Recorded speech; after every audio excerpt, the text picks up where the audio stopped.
निम्न में से किस एक वैदिक साहित्य में मोक्ष की यानी कि जन्म और मरण की चर्चा मिलती है? बस सुना है ना। ऑप्शन है ऋग्वेद, उपनिषद, पुराण और ब्राह्मण। किसमें मोक्ष की संज्ञा दी गई है, मतलब किसमें इसकी चर्चा की गई है, बताना है आपको। ऑप्शन है ऋग्वेद, उपनिषद और पुराण और ब्राह्मण।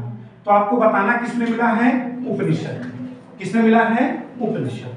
तो बात आएगी कि सर उपनिषद की कहानी को थोड़ा बताइए और एक बार।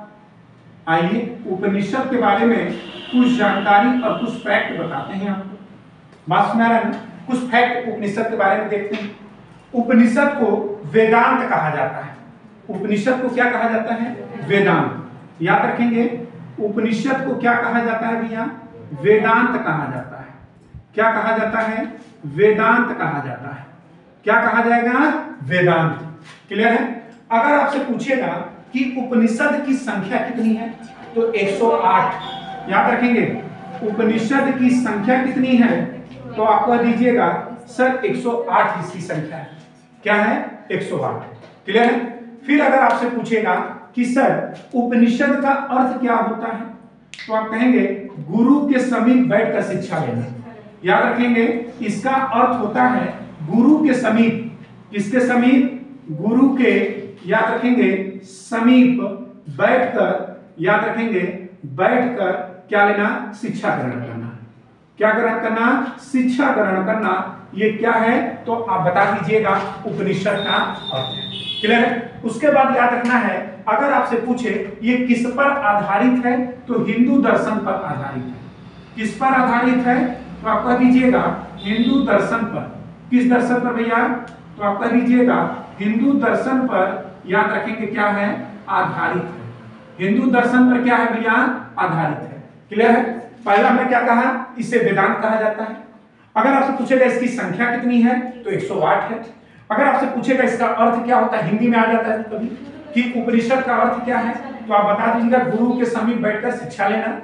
अगला है ये किस पर आधारित है, तो आप कह दीजिएगा हिंदू दर्शन पर ये क्या है, आधारित है। याद रखना है, उपनिषद के ज्ञान प्रचार के लिए, याद रखेंगे, ज्ञान प्रचार के लिए, याद रखना है, ज्ञान प्रचार के लिए एक संस्था बनाई गई।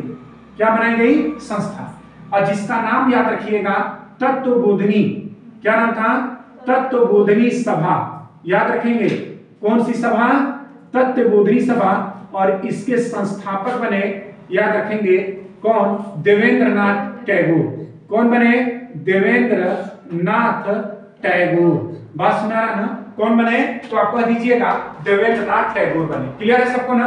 अगर आपसे पूछेगा कि ये बताइए कि तत्वबोधिनी सभा की स्थापना कब हुई, तो आपको बता देना है 1839 में। कब हुई, 1839 में।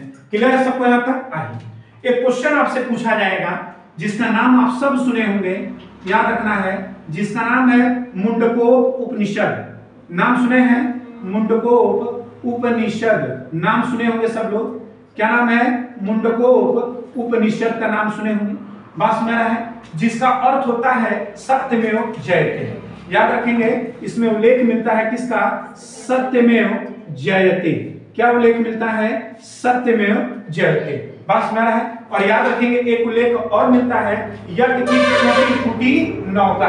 याद रखेंगे, इसमें एक और उल्लेख मिलता है, यज्ञ की, याद रखेंगे, टूटी फूटी, याद रखेंगे, नौका। क्या भैया, टूटी फूटी नौका। तो मुंडकोपनिषद याद रखिएगा, इसमें क्या उल्लेख है, सत्य में जहाँ सत्य की जीत हो। यज्ञ की टूटी फूटी नौका, ये क्या है, मुंडकोप उपनिषद है। क्लियर है। एक और उपनिषद जिसका नाम है, याद रखिएगा, कठोपनिषद। नाम सुने हैं, याद रखना है, यहां कर दे रहे हैं, जिसका नाम है, नोट नंबर 2 ये इधर कर दे रहे हैं। ठीक है।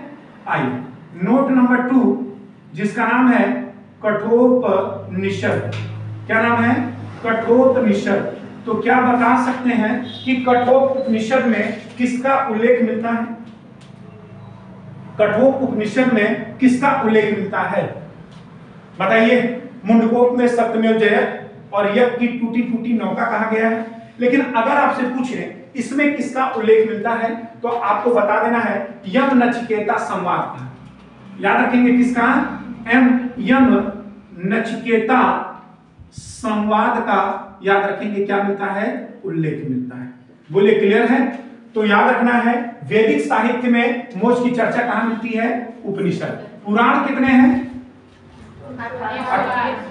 18। बात सुना रहा है? ऋग्वेद याद रखेंगे, ऋग्वेद याद रखना है, ऋग्वेद में गायत्री मंत्र का उल्लेख है।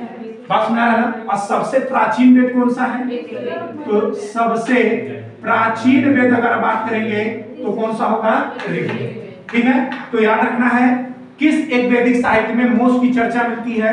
उपनिषद। और उपनिषद वेदांत कहा जाता है संख्या 108। क्लियर है ना? चलिए नोट कर लीजिए इसको।